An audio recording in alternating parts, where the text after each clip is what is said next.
नमस्कार मेरी YouTube family हमशिका voice में आप लोगों का स्वागत है। कहानी अच्छी लगे तो लाइक कमेंट शेयर कीजिएगा और चैनल पे न्यू है तो चैनल को सब्सक्राइब कीजिएगा। आइए सुनते हैं फिर से एक नई कहानी।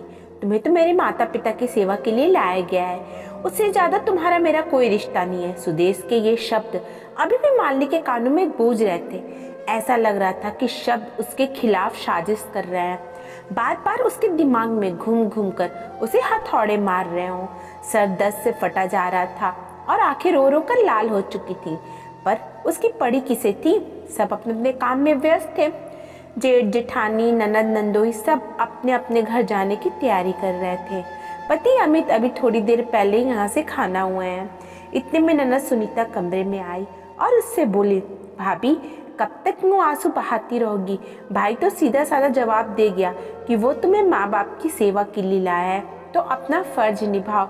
जब तक माँ पापा हैं तब तक तुम यहीं पे रहो, और उसके बाद तो भैया तुम्हें अपने साथ ले ही जाएंगे।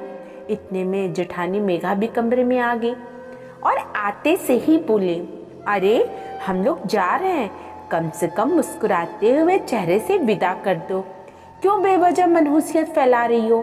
पति बाहर कमाने ही तो गया है, वापस लौट कर भी आ जाएगा, और कमाएगा नहीं तो तुम लोगों को खिलाएगा क्या, जो बेवजह का तमाशा कर रही हो। कोई पहली बार तो गया नहीं है जो इतना नाटक कर रही हो। लेकिन मालिनी अपने पलंग से उठकर खड़ी भी नहीं हुई। सबको लग रहा था कि जैसे उसे कुछ पता ही ना हो। तब तक सासू माँ कमला जी भी कमरे में आ गए। आते ही गुस्से से बोले, अरे ये क्या रोनी सूरत बना रखी है तुमने। अब पति कमाने भी नहीं जाएगा क्या। चुपचाप से उठो और उन दोनों को भी खुशी खुशी खाना कर। आखिर मालिनी नहीं उठी तो ये देखकर तीनों तमाती हुई खुद ही बाहर आ गई।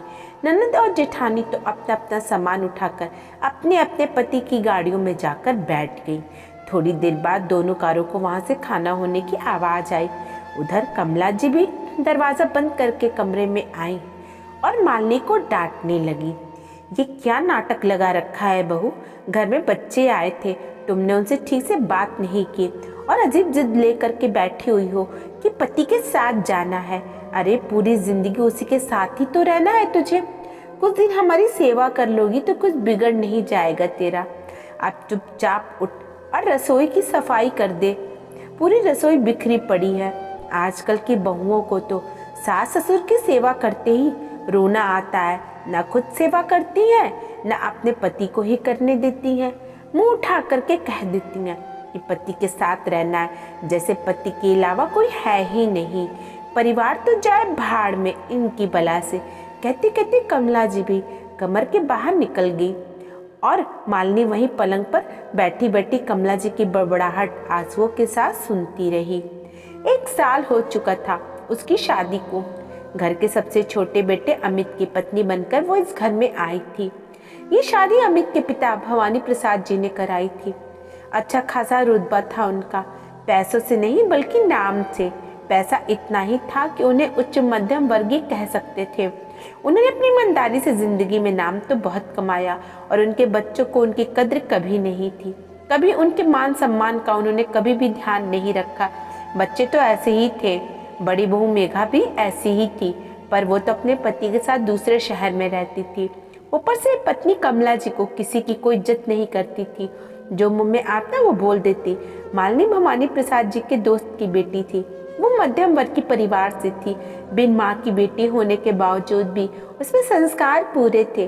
परिवार को परिवार समझकर चलती थी, और उसकी यही आदत भवानी प्रसाद जी को बहुत पसंद आई थी। हालांकि मालिनी के इस घर में कोई भी बहू बनाकर लाना नहीं चाहता था, पर भवानी प्रसाद जी के सामने कोई कुछ बोल नहीं पाया और मालिनी इस घर की बहू बनकर के आ गई। लेकिन अब भवानी प्रसाद जी के बिस्तर पकड़ने के बाद मालिनी की कोई इज्जत भी नहीं रही। तानों की बौछार भी अब तेज हो चुकी थी, पर बिस्तर पर पड़े पड़े उसकी हालत देखकर उन्हें दुख होता था। इधर अपने कमरे में पड़े पड़े भवानी प्रसाद जी भी आंसू बहा रहे थे, लेकिन क्या कर ही सकते थे। परिवार वालों को तो मौका मिल चुका था अपनी जबान खोलने का। सचमुच उन्होंने तो अपनी मर्जी थोपकर मालिनी की शादी करवा दी, पर यह शादी ना होकर मालिनी की बर्बादी हो रही है और कुछ भी नहीं। क्योंकि नौकरी तो अमित इस शहर में भी कर सकता था, पर उसने जानबूझकर ट्रांसफर लिया। अमित वहाँ किसी और लड़की के साथ लिव इन रिलेशनशिप में रह रहा था। उसका नाम नेहा था और बहुत जल्दी उससे शादी करना चाहता था और इसी सिलसिले में वो इस बार यहाँ आया था। भवानी प्रसाद जी से तो मिलने का सिर्फ बहाना था, इसलिए पूरा परिवार एक साथ यह इकट्ठा हुआ था। पर जो भी बातें हुई बंद कमरे में हुई, भवानी प्रसाद जी के सामने ही हुई। कितनी अजीब विडंबना है, फैसला भी उन्हीं के सामने हुआ कि जब भवानी प्रसाद जी की मृत्यु हो जाएगी उसके बाद ये शादी होगी, नहीं तो दुनिया को बोलने का मौका नहीं मिल जाएगा। और उससे भी बड़ा कारण था, अभी तो फ्री की नर्स मिल गई है, अगर मालिनी चली जाती है तो ये सेवा कौन करता। इसलिए भवानी प्रसाद जी ने मालिनी को अमित के साथ जाने के लिए कहा। हालांकि उन्होंने इसका कारण नहीं बताया, नहीं तो मालिनी को दुख होता। लेकिन मालिनी तो ये बातें सुन चुकी थी जब वो लोग कमरे में बात कर रहे थे और मालिनी चाय पकड़ाने के लिए कमरे में आ रही थी, तब ये बात सुनाई दी और सुनकर उसे बहुत रोना आ रहा था। पर अपने आंसुओं को रोककर वो कमरे में आई थी। जानती थी कि अमित तो अपनाएगा नहीं, पर बस भवानी प्रसाद जी के कारण मालिनी ने अमित के साथ जाने की जिद की थी। मगर भवानी प्रसाद जी अपने जीते जी कुछ ना कुछ फैसला करके जाना चाहते थे, क्योंकि उन्हें यह पक्का विश्वास हो चुका था कि अमित मालिनी को रखेगा नहीं और उनके मरने के बाद मालिनी बेसहारा हो जाने वाली है, क्योंकि उसके पिता की मृत्यु तो उसकी शादी के कुछ महीने बाद ही हो चुकी थी। इसलिए 2 दिन बाद ही उन्होंने मालिनी को कहकर अपने किसी दोस्त को फ़ोन किया और उन्हें घर पर बुला लिया। लेकिन घर में किसी को कुछ भी पता नहीं था उन्होंने अपने दोस्त को क्यों बुलाया है, यहाँ तक कि मालिनी को भी नहीं पता था। हालांकि उन्होंने मालिनी से ये ज़रूर कहा था कि अपना हक बिल्कुल भी मत छोड़ना, तब मालिनी को कुछ भी समझ में नहीं आया। 1 महीने बाद भवानी प्रसाद जी इस दुनिया से कूच कर गए, तब सारे परिवार के लोग वापस एकत्रित हो गए। इस बार अमित के साथ नेहा भी आई थी। हालांकि रिश्तेदारों में उसे अपना दोस्त बताकर उनकी पहचान कराई थी। जब सारा क्रिया का कार्य हो गया तो पूरा परिवार बाहर कमरे में एकत्रित था। उस समय मालिनी रसोई में काम कर रही थी। तब कमला जी ने मालिनी को बुलाया। जब मालिनी रसोई से निकल करके बाहर आई तो अमित ने कुछ पेपर्स उसके सामने रखते हुए कहा, देखो मालिनी, मैं तुम्हें पहले भी कह चुका हूँ कि तुम्हें इस घर में सिर्फ और सिर्फ मेरे माता पिता की सेवा के लिए लाया गया है। इससे ज़्यादा मेरा कोई तुम्हारे साथ रिश्ता नहीं है। अब मैं तुम्हें किसी अंधेरे में नहीं रखना चाहता। तुम्हें यहाँ रहना है तो आराम से रहो, क्योंकि तुम्हारा अपना घर नहीं है। तुम्हारा खर्चा भी हम उठा लेंगे। यहाँ रहकर मेरी माँ की सेवा करो। पर अब मैं नेहा के साथ शादी कर रहा हूँ, इसलिए इन तलाक के पेपर्स पर साइन कर दो। मालिनी ये सुनकर हक्की बक्की सी खड़ी रह गई। जानती थी कि ये होगा, लेकिन इतनी जल्दी होगा इसकी उम्मीद नहीं थी। इतने में भवानी प्रसाद जी का दोस्त वहाँ एक वकील के साथ आ गया, तो सब लोगों ने बातचीत का मुद्दा बदल दिया। वहाँ बैठते उसने कुछ पेपर्स निकाले और वकील को देते हुए बोला, ये वसीयत भवानी प्रसाद जी ने बनवाई थी अभी 1 महीने पहले। वकील साहब जरा पढ़ लीजिए और सबके भवानी प्रसाद जी के साइन भी दिखा दीजिएगा। उनकी बात सुनते ही सब लोग एक दूसरे की शक्ल देखने लगे और कमला जी बोली, तो आप उस दिन वसीयत के लिए यहाँ आए थे?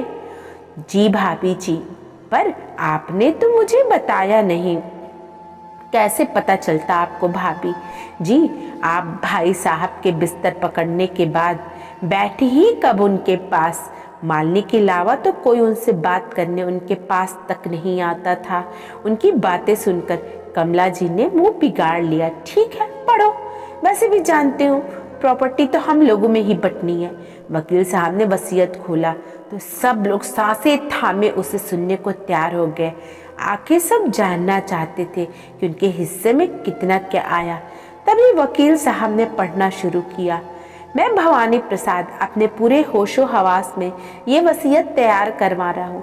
इस वसीयत के अनुसार मैं अपने तीनों बच्चों को इस प्रॉपर्टी से बेदखल करता हूँ, क्योंकि जीते जी उन्होंने कभी भी मेरा मान सम्मान नहीं रखा। वहीं इस प्रॉपर्टी के 2 हिस्से होंगे। एक हिस्सा मेरी पत्नी कमला को दिया जाएगा जिससे वो अपने बुढ़ापे में अपने बच्चों पर मोहताज ना हो, और दूसरा हिस्सा मेरी छोटी बहू मालिनी के नाम कर रहा हूँ। उस बच्ची ने मेरे बच्चों से बढ़कर मेरी सेवा की है, तो इस हिस्से का पूर्णतः अधिकार है। सुनकर सब लोग सकते में आ गए। अरे ऐसे कैसे प्रॉपर्टी से बेदखल कर सकते हैं पापा हमें? हम उनके बच्चे हैं, हमारा पूरा हक है इस प्रॉपर्टी पर। हम कोर्ट में जाएंगे। नन्हा सुनीता तिलमिलाते हुए बोली, आपको कहीं भी जाना हो आप लोग जाइए। वसीयत भवानी प्रसाद जी ने खुद बनवाई थी। कोई भी कोर्ट इस वसीयत के विरुद्ध जा करके आपको आपका हक नहीं दिला सकता है, वकील ने कहा। वकील ने जरूरी कागजात कमला जी को दिए और कुछ जरूरी कागजात जो कि मालिनी के नाम थे अपने साथ लेकर खाना हो गए, ये कहकर कि ये पेपर्स आप हमसे बाद में ले लीजिएगा, आपको अभी ये पेपर्स नहीं दिए हैं जाएंगे।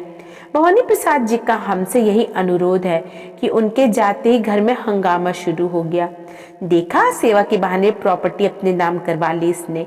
इतना बड़ा धोखा किया हमारे साथ। जेठानी मेघा बोली, क्यों री, यहाँ बातें करने जा बैठती थी तो उनके पास मेरे बच्चों का हक छीन रही है। शराफत से इनका हक वापस कर दे, तेरा इस प्रॉपर्टी में कोई हिस्सा नहीं है। कमला जी बोली, हाँ मालिनी, वो प्रॉपर्टी तुम वापस करो और तलाक के पेपर पर साइन करो, बस बहुत हो गया।